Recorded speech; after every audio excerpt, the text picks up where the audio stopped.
नमस्कार, AB star news देख रहे हैं आप। मैं हूं आपके साथ हुजैफा गौर। गीतकार मनोज मुंतशिर सोशल मीडिया पर चर्चा में हैं।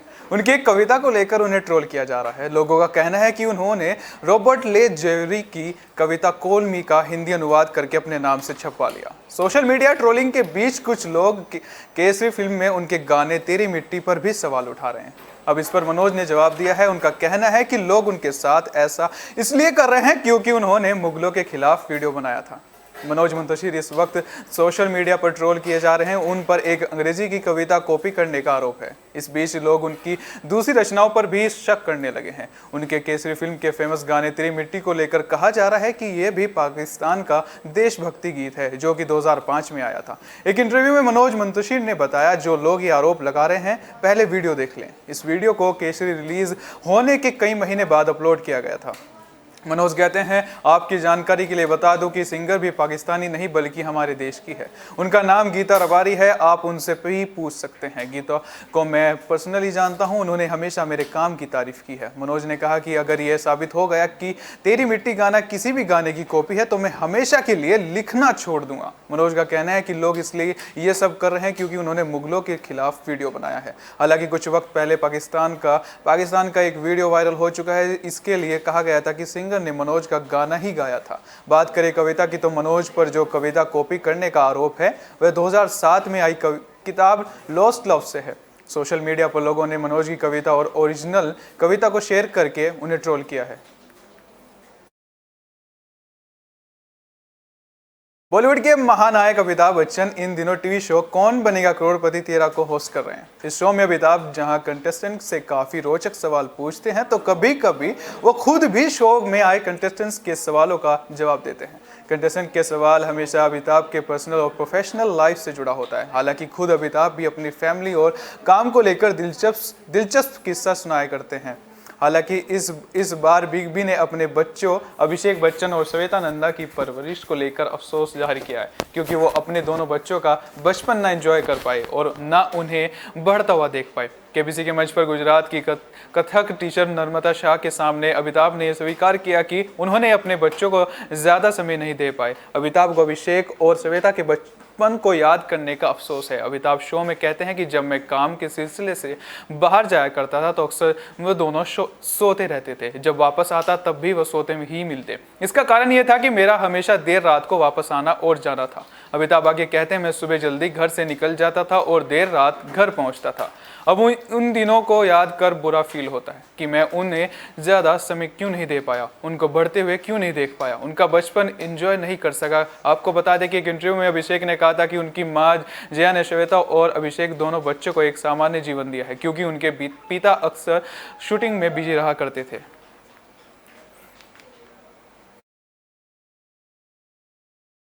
बॉलीवुड की एक ऐसी एक्ट्रेस रही जिन्होंने स्टीरियोटाइप को तोड़ अपनी बिंदास एक्टिंग से फिल्म इंडस्ट्री का नया पन्ना लिखा। तनुजा 78वां जन्मदिन मना रही है। उनका जन्म 23 सितंबर को मुंबई में हुआ था। तनुजा के पिता कुमार सेन कवि और फिल्म निर्देशक और उनकी मां शोभना मशहूर एक्ट्रेस थी। तनुजा ने अपने करियर की शुरुआत बतौर बाल कलाकार साल 1950 में अपनी मां के होम प्रोडक्शन की फिल्म हमारी बेटी से की।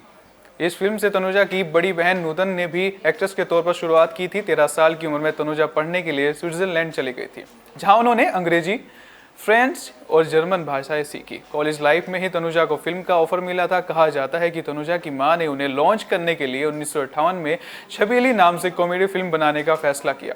बतौर एक्ट्रेस छबीली तनुजा की पहली फिल्म थी। 1961 में रिलीज हुई फिल्म हमारी याद आएगी तनुजा की करियर की अहम फिल्म साबित हुई। इस फिल्म में तनुजा ने इतना सहज स्वाभाविक एक्टिंग की कि फैंस ने उन्हें महसूस किया कि गीता बाली की मौत के बाद उनकी खाली जगह को भरने वाली एक्ट्रेस उन्हें मिल गई है। हिंदी फिल्मों के अलावा तनुजा ने बांग्ला फिल्मों में अपनी खास पहचान बनाई है। बांग्ला फिल्मों में तनुजा की जोड़ी उत्तम कुमार और सौमित्र चटर्जी के साथ काफ़ी पसंद की गई। इसके अलावा तनुजा ने गुजराती, मराठी, मलयालम और पंजाबी भाषाओं की फिल्मों में काम किया। तनुजा के करियर में उनकी जोड़ी राजेश खन्ना के साथ काफ़ी पसंद की गई। साल 1967 में रिलीज हुई फिल्म पैसा या प्यार के लिए तनुजा को बेस्ट एक्ट्रेस का फिल्म फेयर पुरस्कार दिया गया। वहीं 2014 में तनुजा को film fair life time achievement award से सम्मानित किया गया था। तनुजा ने अपनी जिंदगी बिंदास अंदाज में जी। उन्होंने कभी इस बात की परवाह नहीं की लोग उनके बारे में क्या सोचते हैं। एक बार उन्होंने फिल्म बहारें फिर भी आएंगी की शूटिंग के दौरान फिल्म मेकर गुरु दत्त से कह दिया था, ए गुरु तब तू मर जाएगा, अपनी लाइब्रेरी मेरे नाम कर जाना। तनुजा उन कुछ अभिनेत्रियों में शामिल थी जो सिगरेट और विस्की पिया करती थी। तनुजा ने एक इंटरव्यू में बताया था कि वह कैसे वो अपने फिल्म को स्टार के साथ मस्ती किया करती थी और एक स्पेशल बॉन्डिंग शेयर किया करती थी। कुछ ऐसा ही वह बॉलीवुड के ही मैन यानी धर्मेंद्र के साथ भी था। 70 के दशक में धर्मेंद्र उनके अच्छे दोस्त हुआ करते थे और उसी दोस्ती की वजह से उन्होंने अपनी पत्नी प्रकाश कौर से उनसे मिलवाया था। हालांकि जब धर्मेंद्र ने तनुजा के संग फ्लर्ट करने की कोशिश की तो वह इसे बर्दाश्त नहीं कर पाई और उन्होंने उन्हें थप्पड़ जड़ दिया और बाद में एक्टर की जिद पर उनकी कलाई पर धागा बांधकर अपना भाई बना लिया। यह घटना 1965 में रिलीज हुई दुलाल गुहा की फिल्म चांद और सूरज की शूटिंग के दौरान हुई थी। रिपोर्ट के अनुसार तनुजा ने कहा, धर्म और मैं दोनों साथ में शराब पी रहे थे, खूब मजे कर रहे थे। धर्मेंद्र ने मुझे अपनी पत्नी प्रकाश से भी मिलवाया था और उस समय सनी 5 साल के थे और उनकी बेटी लाली केवल 6 महीने की थी। तभी एक दिन धर्मेंद्र ने मेरे साथ फ्लर्ट करने की कोशिश की। मैंने इसके जवाब में धर्मेंद्र को थप्पड़ मार दिया और कहा, बेशरम, मैं तुम्हारी बीवी को जानती हूँ और तुम्हारी इतनी हिम्मत की मुझसे फ्लर्ट करो। अपने किए पर शर्मिंदा होकर धर्म ने माफी मांगी और कहा, तनु मुझे माफ कर दो। बहुत समझाने के बाद मैंने एक काला धागा लिया और उसकी कलाई पर बांध दिया। तनुजा ने सोम मुखर्जी से वर्ष 1973 में शादी कर ली थी। तनुजा की 2 बेटियां हैं। काजोल ने फिल्म इंडस्ट्री में अपनी जगह बनाई है, जबकि तनिषा मुखर्जी ने भी कुछ फिल्मों में काम किया, लेकिन वह अपनी बड़ी बहन काजोल जितना सफल नहीं हो पाई। तनुजा के पति सोमू मुखर्जी की 64 साल की उम्र में हार्ट अटैक से मौत हो गई थी। 10 अप्रैल 2008 को उनका निधन हुआ था। बिग बॉस 15 जल्द ही टीवी पर दस्तक देने वाला है। इस शो में हिस्सा लेने वाले कंटेस्टेंट के नाम को लेकर चर्चा हो रही है। इन्हीं सभी के बीच एक और नाम चर्चा में है जिसे लेकर कहा जा रहा है कि ये इस बार के शो में हिस्सा लेने वाली है। वो नाम है पंजाबी सिंगर अफसाना खान का। अफसाना खान तितलिया गाने से फेमस हुई हैं। खबर की माने तो अफसाना को बिग बॉस 15 का ऑफर मिला है। बिग बॉस 13 की प्रतियोगी रही पंजाबी कलाकार शहनाज गिल को दर्शकों से बेहद प्यार मिला था। अब बिग बॉस के निर्माता एक बार फिर इसी जादू को दोहराना चाहते हैं। निर्माता पिछले कुछ सालों से पंजाबी सितारों की लोकप्रियता भुनाने की कोशिश में लगे हैं। शहनाज गिल, हिमांशी खुराना, सारा गुरपाल, मिलिंद काबा जैसे सितारे बिग बॉस में देखे गए हैं। अब शो में अफसाना खान को लाया जा रहा है। अफसाना खान ने खुद सोशल मीडिया पर यह जानकारी दी है, जिसके बाद उनके फैंस की खुशी का ठिकाना नहीं है।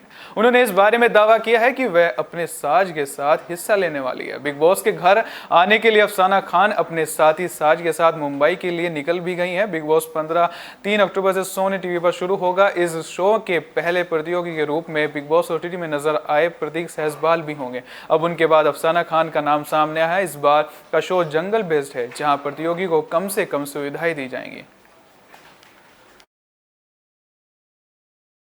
दिल्ली के एक रेस्टोरेंट को सोशल मीडिया पर काफी क्रिटिसिज्म का सामना करना पड़ रहा है। मीडिया रिपोर्ट्स के मुताबिक इस रेस्टोरेंट में एक महिला को इसलिए अंदर नहीं जाने की अनुमति मिली क्योंकि महिला ने साड़ी पहनी हुई थी। इस महिला ने रेस्टोरेंट स्टाफ का वीडियो बनाकर सोशल अकाउंट पर शेयर किया और ये ताबड़तोड़ वायरल हो गया। एक्ट्रेस ऋचा चड्ढा ने भी ये वीडियो शेयर किया और एक लंबा सा पोस्ट करते हुए रेस्टोरेंट पर नाराजगी जाहिर की है। ऋचा चड्ढा ने ट्विटर अकाउंट पर एक पोस्ट शेयर किया है जिसमें एक वीडियो रीट्वीट किया है। इस वीडियो में देख रहा है कि एक महिला वीडियो बनाते हुए रेस्टोरेंट के स्टाफ से पूछ रही कि उसे अंदर क्यों नहीं जाने दिया जा रहा। इस पर स्टाफ की तरफ से जवाब आता है कि मैम, हम सिर्फ स्मार्ट कैजुअल्स की अनुमति देते हैं और साड़ी स्मार्ट कैजुअल्स में नहीं आती। इस वीडियो को शेयर करते हुए ऋचा चड्ढा ने नाराजगी जाहिर की है। ऋचा चड्ढा ने अपने ट्वीट में लिखा, यह असभ्यता है, हमारे ट्रेडिशनल कपड़ों की बुराई करना, हमारी भाषा को नीचा दिखाना पोस्ट कोलोनाइजेशन ट्रॉमा का सबूत है। इसकी वजह से फासीवाद बढ़ता है और ये इस ट्रॉमा को और भी बड़ा कर देता है। साड़ी स्मार्ट है, आपकी पॉलिसी नहीं। ऋचा के इस पोस्ट पर कई लोगों की प्रतिक्रियाएं मिल रही है। लोग उनकी बात से सहमत दिख रहे हैं।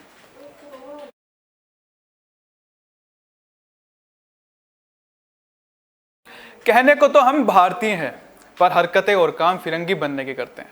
वो अलग बात है, इस चक्कर में हम ना इधर के रहते हैं ना उधर के, और ऊपर से अपने देश के कल्चर को नीचा अलग दिखाते हैं। इसी वजह से चीज़ें बदलती हैं और हालात ख़राब होते हैं। पर बस मैं इतना कहना चाहूँगा कि हमें अपने देश के कल्चर को नीचा दिखाने की ज़रूरत आखिर पड़ती क्यों है। इससे तो साफ है आपको अपने देश के कल्चर से मोहब्बत नहीं है। ये सोचने वाली बात है, इस पर गौर करने की ज़रूरत है। फिलहाल के लिए इतना ही, दीजिए इजाज़त, नमस्कार।